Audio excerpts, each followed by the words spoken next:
Hello and welcome back to Florida Foodie. I'm Lisa Bell. And I'm Candace Campos, and today's guest is the president of an organization that's working to help fight hunger in Central Florida, and God knows the need is there. Organization's handing out a record number of meals so far this year.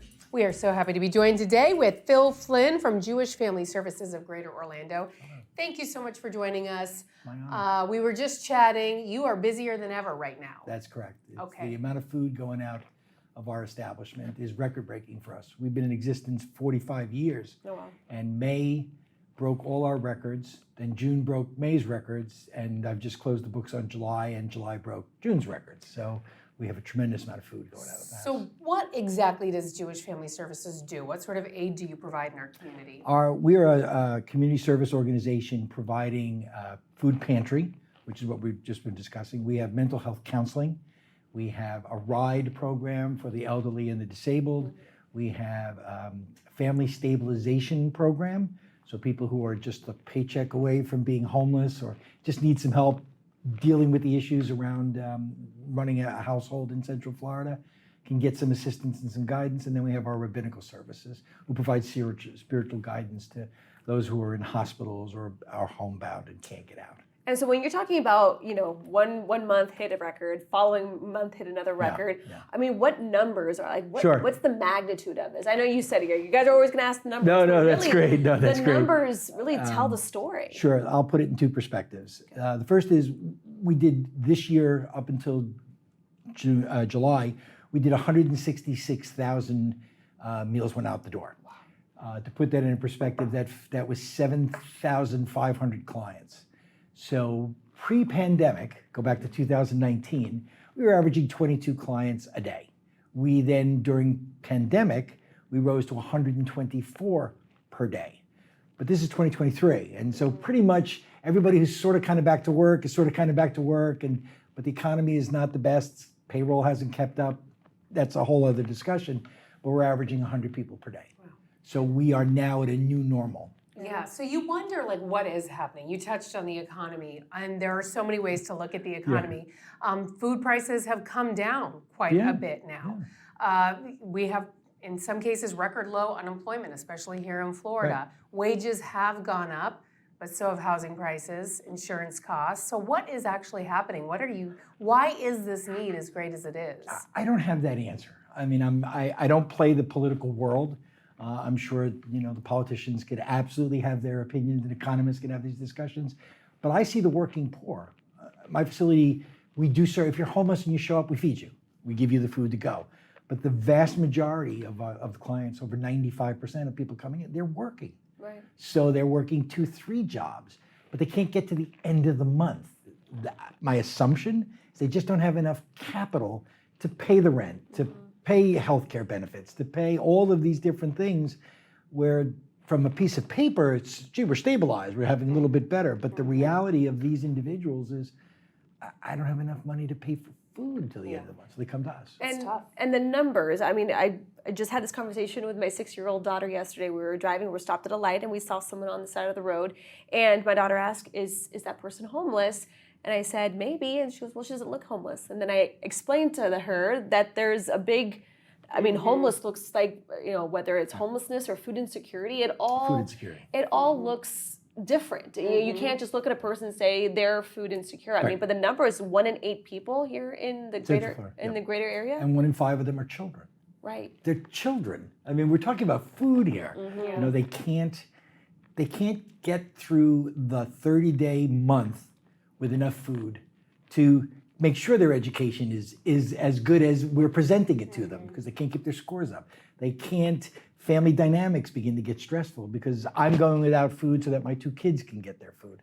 That's just, from my perspective, again, I'm on the front lines. Right. So I have a slightly different view, and I just don't understand how in a country like ours, which is the world's breadbasket, I have people lining up to get food. So how do you as an organization then make ends meet and meet that growing demand? Sure, I think that's a great question. We rely on a combination of a tremendous amount of donor support. We are a nonprofit agency. We're raising money all the time, and through government programs and government grants. And So we're the groups that say, okay, I understand it's this much paperwork, but we're just going to do it and be able to get the food out to the individuals. So have the donations kept up with demand? Not quite. Not quite. But they have enough for us to just do today's job and worry about tomorrow. You know? I mean, and you are on track to, what is it? I mean, hand out by the end of the year 250,000. Yeah. That's a lot. That's a tremendous amount of food. How do you process all of that? Do you rely on a lot of volunteers? Do you have a huge warehouse? Take us through how you actually distribute all that food. That's a great question. I wish I could give you a better word than food pantry, because when I talk to most people in my life and I say food pantry, they have this vision of, it's the Sunday afternoon after church, come by and get some food and walk out the door. Or they think of a Meals on Wheels program where someone's delivering home food. I wish I could have a different word for you. Food bank is Second Harvest. They have warehouse and it's pallets upon pallets. We're sort of in between. So we purchase all of our food that we do purchase, we purchase it from Second Harvest. Because your dollar donation, I can buy $9 worth of food based on the way their program works. So we stack up pallets of food in our building. It all gets sorted, it's all barcoded, it all gets sorted out. And then we create what's called a set. And this is two grocery bags, paper bags, that's enough food, non-perishable items that you take with you that can feed a family of 2 for 4 days. So if you're an individual, well, hopefully I have 8 days worth of food, the math.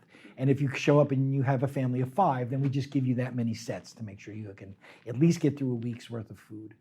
4-day to 5-day period. You can make it stretch. And you were saying non-perishable. So it's all non-perishable. Give us an idea. Are there like ones that are? Are you showing us how to make the food as well? No, it's not an educational facility. What we do is we give you everything from cans of soup to jars of peanut butter, things that you can sit in a cupboard that don't have to be refrigerated in order to make it through and prepare a quick meal. How do people qualify for your services, and where do they go if they need help? They don't have to qualify. You just show up at the front door. It's food. You show up at the front door, you're hungry. We feed you. It's plain and simple. Yes, because we do take government grants. We do ask some questions. Do you live in Seminole County? Do you live in Orange County? Do you live in the city of Orlando? Yes, I do. This is my address. I just don't need your address. I just need to know where you live. And so we take that information so we can report back to the government because they're interested in tracking. And I think that's important for them. For us, it's the whole philosophy of Tikkun Olam. You show up at my front door, you're hungry, I feed you.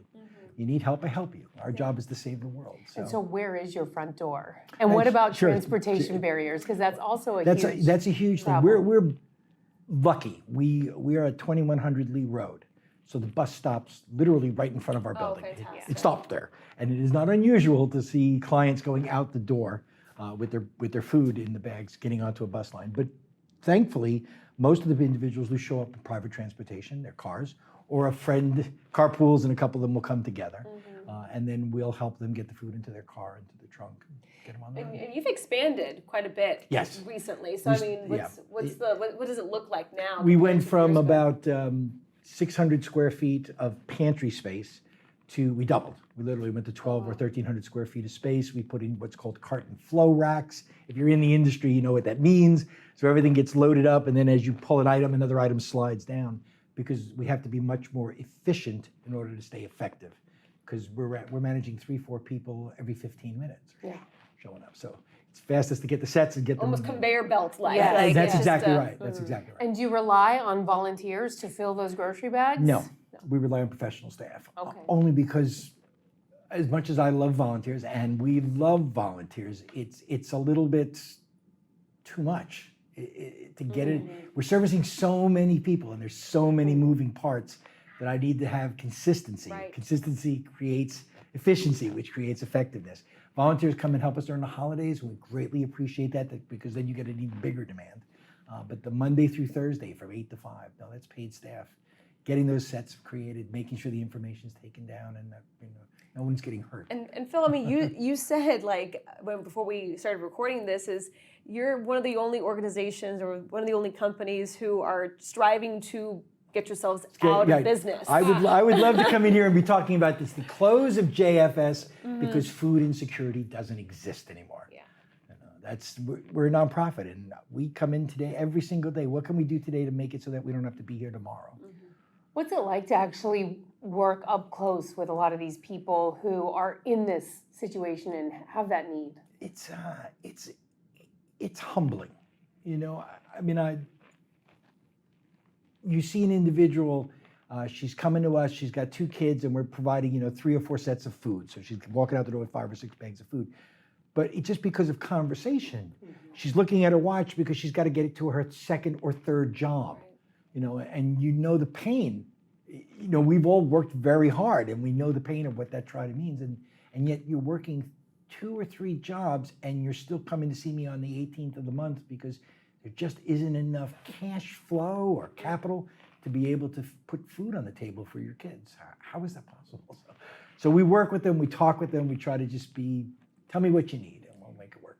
And it's interesting to hear about your partnership with Second Harvest Food Bank, because I feel like a lot of people, us included, don't realize how closely all the different organizations work together. I mean, they are kind of like a huge umbrella organization. They are. They're the food bank, and there are, I think, please don't quote me, that's Derek Chubbs, who's president of Second Harvest, but I think they work with about 500 different agencies.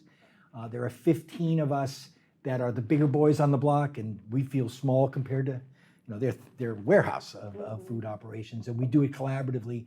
And that's not only true just for the food pantry, but I can't have all the services that everybody will need. So somebody comes in, we find out they have a concern, or I have an issue that I can't address.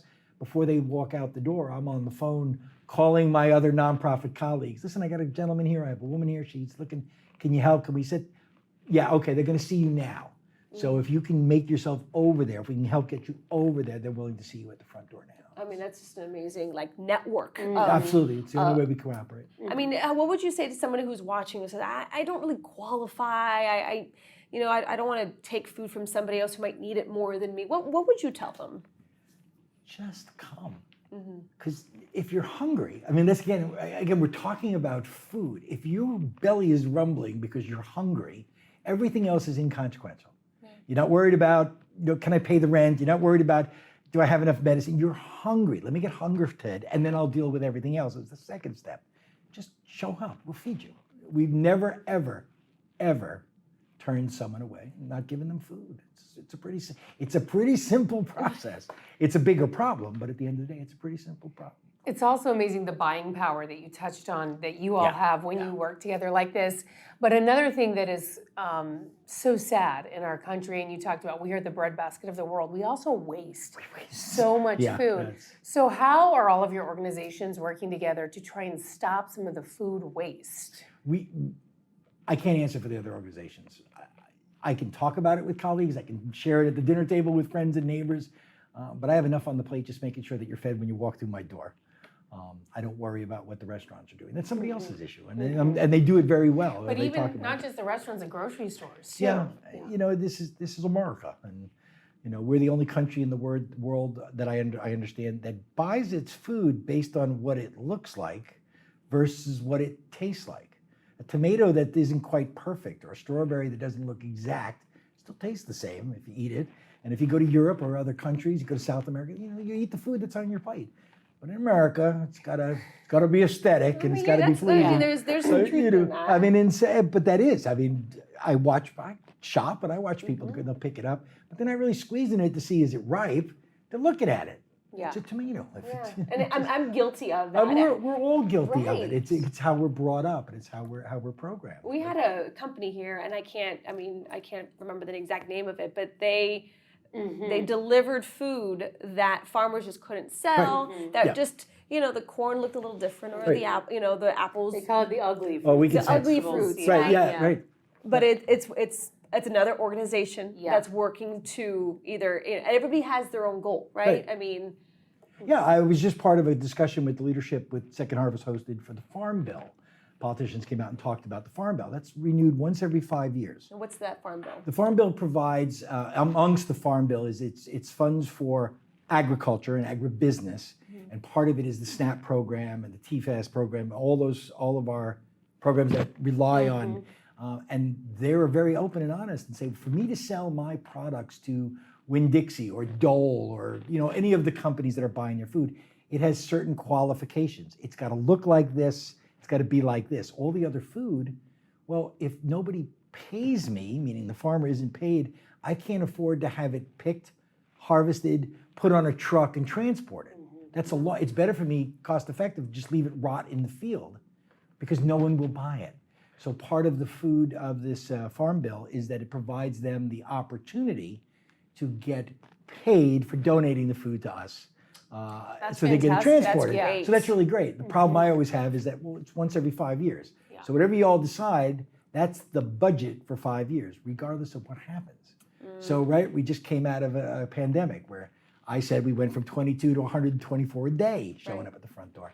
All those food demands where no one was buying produce and produce was, it's, it just continues. If you look at it, it's a never ending cycle. So we just do the best we can. Are the trends getting any better, though? No. You say it's a never-ending cycle. No, it's not. How come? Because there are so many people working to try and help the situation.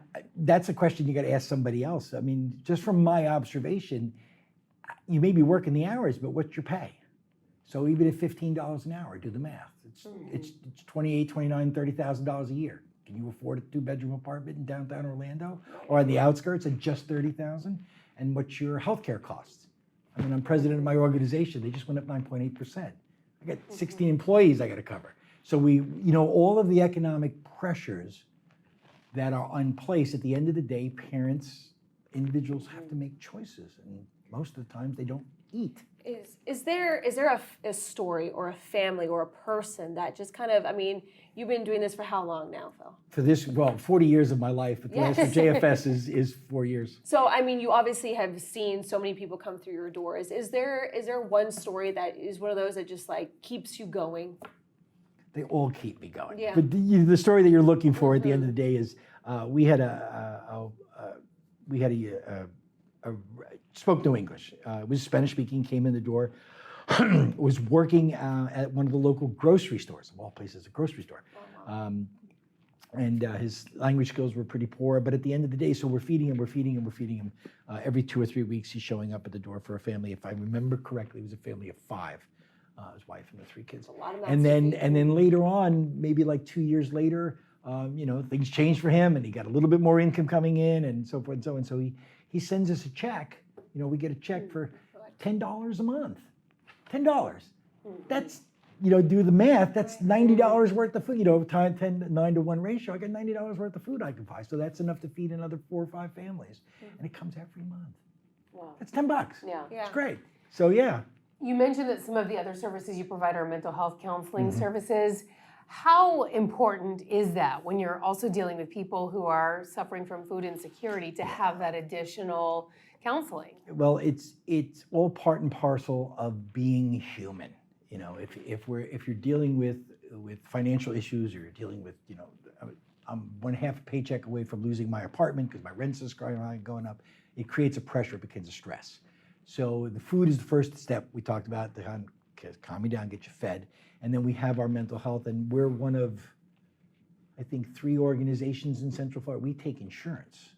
So even if you're working full-time and you have a stress relation with you, and you're using our food bank, and we take your insurance cards, so we can get you through the door and get you into a mental health counselor every appointment, once a week or every 2 weeks, whatever you and the counselor need to work out, to just help you kind of get over that hump and get you going there. But at the end of the day, any stress on the human psyche that's related to things that you and I probably take for granted. I mean, I go grocery shopping, I may complain about the bill, but at the end of the day, my shopping cart has what I want in it. I'm not being structured like our clients are, or the people that we serve, our community members. We're just giving them what they get. So here I get to choose, and so that just creates a pressure on you. And going back to what they get, you mentioned peanut butter. Right, peanut butter and all sorts of pastas come in. We're grateful about that. You can't go wrong with pasta. No, you can't. You absolutely Let's can't. be You honest. can't. And then, of course, during the holidays, food comes in. During Thanksgiving, sometimes we get turkeys. It's great. And we have grocery partnerships. We work with Publix. We work with Trader Joe's, Whole Foods, Sprouts, Aldi. We work with all of the different grocery stores, and they provide us what they can. And obviously, non-perishable food items are so important, but so is having fresh produce and access to that. So are you able to provide that? And if so, how do you manage that? Sure. That's a tricky one. Yeah. It goes directly related to the pandemic. When the pandemic came down, all of the restaurant supply houses, all of the food purveyors, they were stuck. They had all these vegetables and no place to go because the restaurants weren't open. So we said, we'll take them. As did all of the other agencies that could grab them. So we grabbed them, and we purchased new refrigerators. And I went from 2 to 5, huge commercial refrigerators, and we stack them in there. Today, we still keep the same relationships going. So when we can get vegetables, and we have a pretty good success rate of every purchase date. We purchase food every 2.5 weeks. Trucks come in and deliver for us, or we go with our van to pick up. We get enough vegetables to get us through that period of time. So nobody's going out the door with just a bag full of peanut butter and crackers. There's fresh produce in there. And we get meat pretty regularly because, again, it's too close to the expiration date. It's not expired, but it's too close to the expiration date, and somebody won't buy it so okay, we'll give it to you and donate to you, and we get it out the door, and it goes that day. And JFS, I mean, rewinding back to the beginning, I mean, what's the mission? What kind of was the thing that ignited and started this organization? Sure. In '78, the decision was made to establish a nonprofit organization that could work within the community to help individuals and families sort of stabilize, be able to address some of their lack of the things they couldn't purchase in items. And again, the Jewish philosophy of tikkun olam, which is your job is to just save the world. And you save one person, you've saved the world. And so that started, and we started as a small little operation, and now we're the whole building, and 16 45 years 45 years later, 69 crazy. full-time employees. And one of the nice things is we're not a $25 million a year operation, which then has its own concerns when you have to make a change. We're small. So when things happen in society, in the community, we can stop, go left, and everybody shifts at one time. So it allows us to be flexible, allows us to be very nimble. And so we greatly appreciate that. If people do want to volunteer, you mentioned you have full-time staff members who... But we always have programs going on that people can volunteer. What are some of the volunteer opportunities, and how can people get involved? Sure. They can always work with us with the pantry operation. There's always somebody who can't get to us. We get phone calls, I can't get to you. Well, I can't send my van out there to go get 2 little bags of food because the van's doing other pickups. So sometimes volunteers will come and work with us. They'll take the food, they'll go deliver it to the household. Nice. So that's a big help. Kind of like your own Meals on Wheels. Sort of. Yeah. Meals on Wheels does an outstanding job, and we work a great deal of partnership with them. But occasionally, you're not on the list, and Your car breaks down, or it's somebody just else something has ridiculous, the car. right? So we'll get the food to you. Nobody goes hungry. If we're aware of it, nobody will go hungry. The other programs involved is the RIDE program, which helps. Sometimes we do a RIDE program, which is reliable, independent driver for the elderly. And so we use either with Mears Taxi, or sometimes we use it with the Lyft and the Uber rides, but they need someone to go with them. Because getting in and out of a doctor's office when you're 86 years of age to 96 years of age, a little difficult. Sometimes our volunteers will, I'll get in there. I'll meet you at the office, and we'll make sure we get picked up and get them into the apartment, to the doctor's office, then come back. And so, and then we just started a brand new program, which we haven't talked about at all, which is fine. It's our Holocaust Survivors Assistance Program. Wow. There's about 20 to 22 individuals living in the Central Florida area that are survivors of the Holocaust. Here in Central Here Florida. in Central Florida. And this is a brand new program. We just launched it in February. Okay. And so this program, their biggest thing with volunteers is isolationism. Because they're in their 90s. They're 92, 96 years old. And so volunteers get a chance to go and visit with them, just talk with them, just keep the mental stability going on, and to be able to engage. That's a big I have to imagine that has to be one of the most rewarding things for those volunteers, to be able to do that.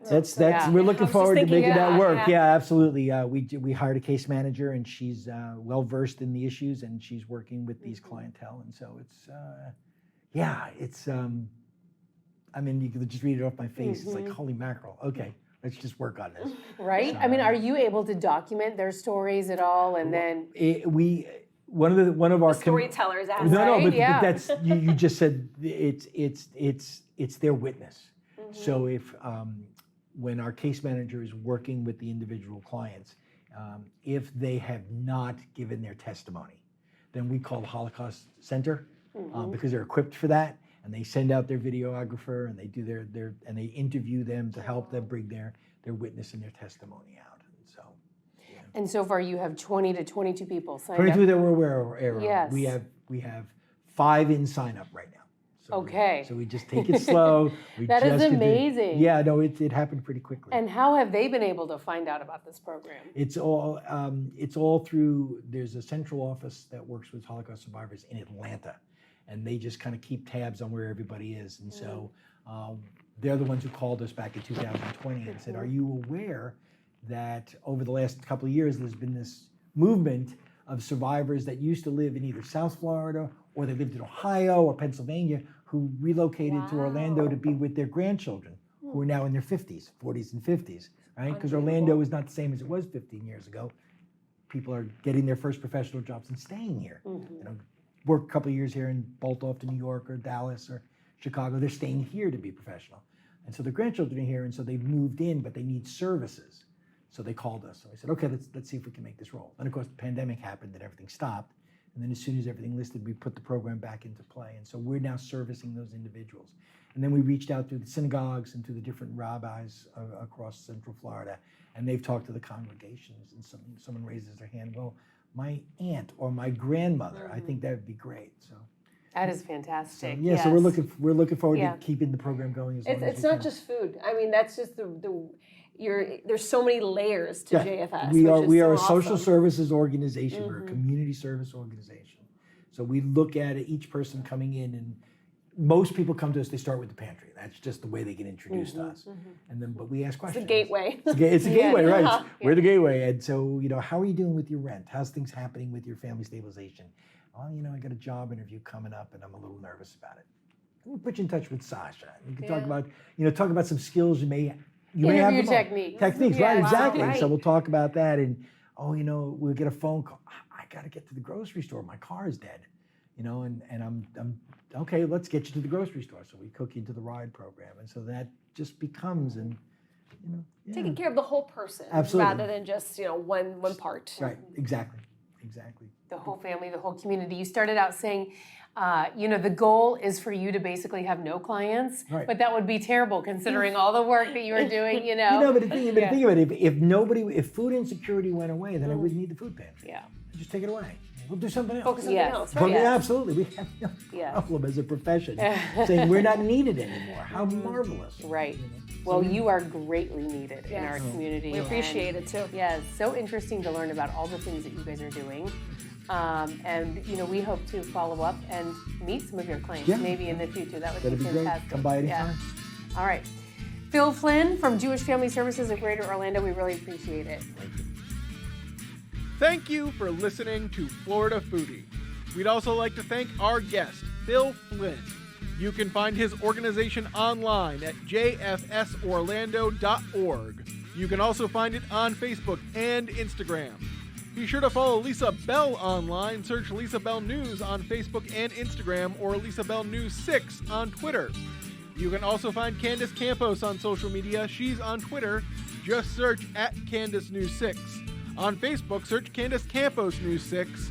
And on Instagram, search Candace Campos WX. Also, a big thank you to our technical producers, Derek Mosier and Ryan Haley, and our director, Rich Burns. I'm the show's producer, Thomas Mates. Please take the time to rate and review us on Apple Podcasts and Spotify or wherever you stream podcasts. And you can find videos of all of our podcasts on clickorlando.com and on YouTube. Just search for Florida Foodie.